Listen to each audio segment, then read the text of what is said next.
नमस्कार दोस्तों, आज के वीडियो में हम धन में नॉमिनी रजिस्टर करना सीखेंगे। तो चलिए वीडियो को शुरू करते हैं। ठीक है, आप देख सकते हैं हम अपने अकाउंट में सफलतापूर्वक लॉगिन करके आ गए हैं। तो आपको कुछ इस तरह का इंटरफेस दिखाई देगा। तो सबसे ऊपर आपको लाल बॉक्स के अंदर जहाँ पे लिखा हुआ है नाम आपका, तो आपको उस वाले एरिया पे यहाँ पे टैप कर देना है। बाद फिर आप यहाँ पे अगले पेज पे आ जाएंगे तो आपको यहाँ पे दिखाई दे रहा होगा लाल बॉक्स के अंदर प्रोफाइल एंड अकाउंट डिटेल्स का विकल्प, तो आपको उसमें क्लिक कर देना है। उसके बाद फिर आप यहाँ पे अगले पेज पे आ जाएंगे तो आपको पेज को नीचे स्क्रॉल डाउन करना होगा। तो आपको यहाँ पे नीचे दिखाई देगा नॉमिनी डिटेल्स। तो आपको यहाँ पे दिखाई दे रहा होगा कि हमारा कोई भी नॉमिनी अभी ऐड नहीं है। तो ऐड करने के लिए आपको लाल बॉक्स के अंदर दिखाई दे रहा होगा ऐड नॉमिनेशंस का विकल्प, तो आपको उसमें क्लिक कर देना है। उसके बाद नीचे से दूसरा पेज खुल के आएगा तो आपको फिर से यहाँ पे नीचे दिखाई दे रहा होगा ऐड नॉमिनेशंस का विकल्प, तो आपको उसमें क्लिक कर देना है। फिर आप यहाँ पे अगले पेज पे आ जाएंगे तो जैसे कि आप देख सकते हैं कि हम यहाँ पे ज़्यादा से ज़्यादा यहाँ पे 3 नॉमिनी जोड़ सकते हैं, उससे ज़्यादा नहीं जोड़ सकते। तो इस बात का बिल्कुल ध्यान रखें। तो आपको यहाँ पे नॉमिनी 1 दिखाई दे रहा होगा, लिखा हुआ है ऐड नेम एंड डिटेल्स। तो आपको दाएं साइड में दिखाई दे रहा होगा हरे रंग से ऐड का बटन, तो आपको उसमें क्लिक कर देना है। फिर आप यहाँ पे अगले पेज पे आ जाएंगे तो आपको यहाँ पे नॉमिनी जानकारी अंकित करनी है। सबसे पहले आपको नॉमिनी का पूरा नाम अंकित कर देना है। फिर उसके बाद नॉमिनी से क्या संबंध है, भाई है, बहन है, पत्नी है, तो आप वो यहाँ पे अंकित कर देंगे। फिर उसके बाद नॉमिनी की जन्मतिथि अंकित कर देनी है। उसके बाद आपको मोबाइल नंबर अंकित करना है। उसके बाद ईमेल आईडी अपनी अंकित कर देनी है। उसके बाद आपको नीचे दिखाई दे रहा होगा select proof of nominee. Proof of nominee में जैसे आप पैन कार्ड दे सकते हैं, आधार कार्ड अंकित कर सकते हैं, तो आप यहाँ पे वो चुन लेंगे। तो चलिए हम पहले इतनी जानकारी यहाँ पे अंकित कर लेते हैं। और फिर आप यहाँ पे अगले पेज पे आ जाएंगे तो आप जैसे देख सकते हैं हमने जानकारी यहाँ पे अंकित कर ली है और प्रूफ ऑफ नॉमिनी में हमने पैन कार्ड चुन लिया है। तो आपको उसके बाद नॉमिनी का जो पैन नंबर है वो आप यहाँ पे अंकित कर देंगे। और उसके बाद हम यहाँ पे पेज को नीचे स्क्रॉल डाउन करेंगे। फिर आप यहाँ पे नीचे आ जाएंगे तो आपका नॉमिनी का जो पता है वो आप यहाँ पे अंकित कर देंगे। फिर उसके बाद आपको नीचे दिखाई दे रहा है सेव एंड नेक्स्ट का बटन, तो आपको उसमें क्लिक करके आगे बढ़ जाना है। यहाँ पे अगले पेज पे आ जाएंगे तो आप देख सकते हैं नॉमिनी 1 में आपको नॉमिनी का नाम दिखाई देगा। तो आपको जो ऊपर जो एरिया दिखाई दे रहा है जहाँ पे नाम लिखा हुआ है, तो आप उसमें टैप करेंगे तो आप जो भी जानकारी यहाँ पे नॉमिनी भरी है वो आपके सामने आप खोल के आ जाएगी। यहाँ पे पूरी जानकारी एक बार जांच लेंगे और उसके बाद आपको नीचे दिखाई दे रहा है प्रोसीड टू नेक्स्ट का बटन, तो आपको उसमें क्लिक करके आगे बढ़ जाना है। आप यहाँ अगले पेज पे आ जाएंगे तो आपको दिखाई दे रहा होगा कि डिस्ट्रीब्यूशन और नॉमिनी परसेंटेज।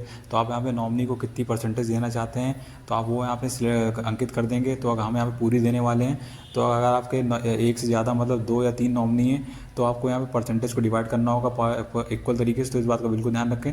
तो अगर आप 3 नॉमिनी को जोड़ रहे हैं तो अगर आप पहले नॉमिनी को 50% यहाँ पे दे रहे हैं, तो आपको दूसरे नॉमिनी को 25% और तीसरे नॉमिनी को 25% कुछ इस तरह आपको यहाँ पे देनी होगी। तो आपको इसी तरह यहाँ पे डिस्ट्रीब्यूशन करना है। तो इस बात का बिल्कुल ध्यान रखें अगर आप एक से ज़्यादा नॉमिनी को जोड़ रहे हैं। फिर उसके बाद आपको यहाँ पे नीचे दिखाई दे रहा होगा बाएं साइड में खाली डब्बा, तो आपको उसमें टिक कर देना है। और फिर उसके बाद आपको नीचे दिखाई देगा प्रोसीड टू नेक्स्ट का बटन, तो आपको उसमें क्लिक करके आगे बढ़ जाना है। फिर आपके सामने एक नॉमिनेशन फॉर्म खुल के आएगा। तो अभी आपने जो जानकारी अंकित की है वो आपको सब कुछ इसमें दिखाई देगी, तो आप एक बार जांच लेंगे। फिर उसके बाद आपको नीचे बाएं साइड में खाली डब्बा दिखाई दे रहा होगा, तो आप उसमें टिक कर देंगे। फिर उसके बाद आपको नीचे दिखाई देगा proceed to e sign of nomination form, तो आप उस बटन में क्लिक करके आगे बढ़ जाएंगे। फिर आपके सामने एक दूसरा पेज खुल के आएगा तो आपको नीचे दिखाई दे रहा होगा प्रोसीड वाला बटन, तो आपको उसमें क्लिक करके आगे बढ़ जाना है। फिर आप यहाँ पे अगले पेज पे आ जाएंगे तो आपको एक बार अपना नाम जांच लेना है। और उसके बाद आपको नीचे बाएं साइड में खाली डब्बा दिखाई देगा, तो आप उसमें टिक कर देंगे। फिर उसके बाद आपको नीचे दिखाई दे रहा होगा साइन डॉक्यूमेंट का बटन, तो आपको उसमें क्लिक करके आगे बढ़ जाना है। फिर आप यहाँ पे अगले पेज पे आ जाएंगे तो आपको ऊपर की ओर बाएं साइड में खाली डब्बा दिखाई दे रहा होगा, तो आप उसमें टिक करना है।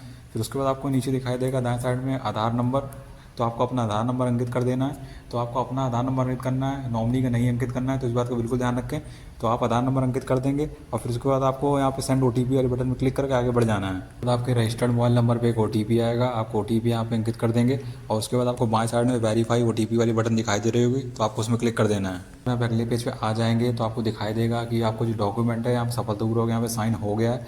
तो आपको पेज को यहाँ पे बैक नहीं करना है, जो आपको अपने आप दूसरे पेज पे ले जाएगा। जैसे कि आप देख सकते हैं कि हमारा जो ई साइन है आप सफलतापूर्वक हो गया है। तो आपको नीचे दिखाई दे रहा होगा गो टू होम वाला बटन, तो आपको उसमें क्लिक करके आगे बढ़ जाना है। तो आप अपने होम पेज पे आ जाएंगे तो एक बार हम फिर से चेक कर लेंगे कि हमारा जो नॉमिनी है यहाँ पे ऐड हुआ है कि नहीं हुआ है। तो आपको ऊपर की ओर दिखाई दे रहा होगा जहाँ पे नाम लिखा हुआ है आपका, तो आपको वहाँ पे क्लिक कर देना है। फिर आप अगले पेज पे आएंगे तो आपको हमें लाल बॉक्स के अंदर दिखाई देगा प्रोफाइल एंड अकाउंट डिटेल्स का विकल्प, तो आप उसमें क्लिक कर देना है। बाद आप यहाँ पे अगले पेज पे स्क्रॉल डाउन करके नीचे आएंगे तो आपको नीचे दिखाई देगा नॉमिनी 1 में जो आपने नॉमिनी ऐड किया होगा उसका नाम, और आपको दिखाई दे रहा हो कि आपने कब यहाँ पे वेरीफाई किया हुआ है। तो आप जैसे ही आप यहाँ पे जहाँ पे नाम लिखा हुआ है आप उस एरिया में यहाँ पे टैप करेंगे तो आपको यहाँ पे नॉमिनी की सारी जानकारी यहाँ पे दिखाई देगी। देख सकते हैं आपको यहाँ पे नॉमिनी की सारी जानकारी यहाँ पे दिखाई दे रही होगी जो हमने यहाँ पे अंकित की थी।